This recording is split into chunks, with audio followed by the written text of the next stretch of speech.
आप देख रहे हैं तेज खबर 24 और वक्त है खबरों का। भोपाल से बीजेपी की सांसद साध्वी प्रज्ञा सिंह ठाकुर ने शुक्रवार को एक बार फिर मुंबई हमले में शहीद हुए एटीएस चीफ हेमंत करकरे को लेकर विवादास्पद बयान दिया है। उन्होंने शुक्रवार को भोपाल के टाउन हॉल में मीसा बंदी सम्मान समारोह में शहीद हेमंत करकरे की देशभक्ति पर सवाल उठाए।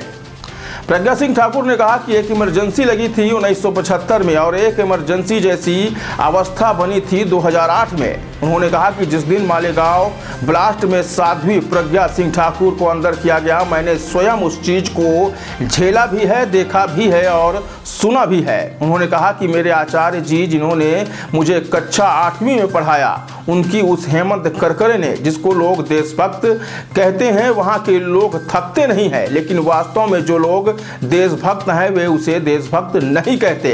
भय बनाने के लिए उसने हमें पढ़ाने वाले आचार्य जी और शिक्षक की उंगलियां तोड़ी और पसलियां तोड़ी। ये किस लिए था? क्या ये लोकतांत्रिक था?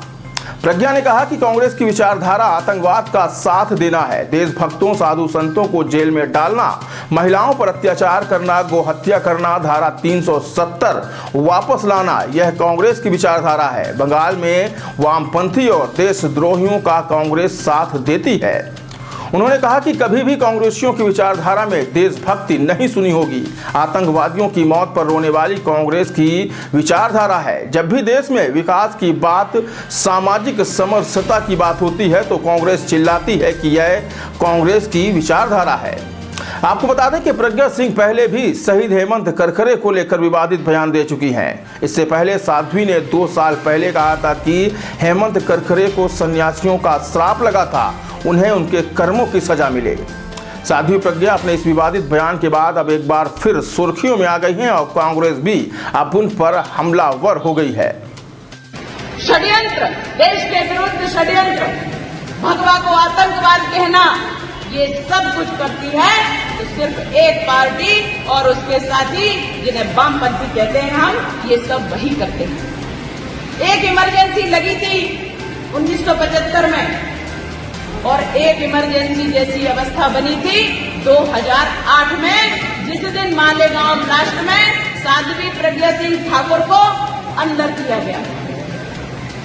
मैंने स्वयं उस चीज को झेला भी है, देखा भी है और सुना भी है। और हमारे लोग, मेरे आचार्य जी जिन्होंने मुझे पढ़ाया कक्षा 8वीं में, उनकी उस हेमंत करकरे ने, जिसको लोग देशभक्त कहते हैं, वहाँ के लोग थकते नहीं है, पर वास्तव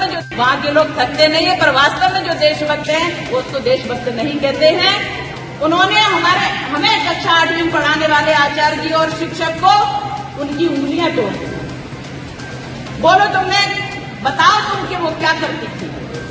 मैंने अपना घर वर्षों पहले छोड़ दिया था, मैं संगठन मंत्री थी, देश के लिए मैंने अपने को जीवन समर्पित किया था, लेकिन भय बनाने के लिए कक्षा छोटी क्लास में स्कूल में पढ़ने वाले हम और पढ़ाने वाले हमारे शिक्षकों की उंगलियां तोड़ी और पसलियां तोड़ी।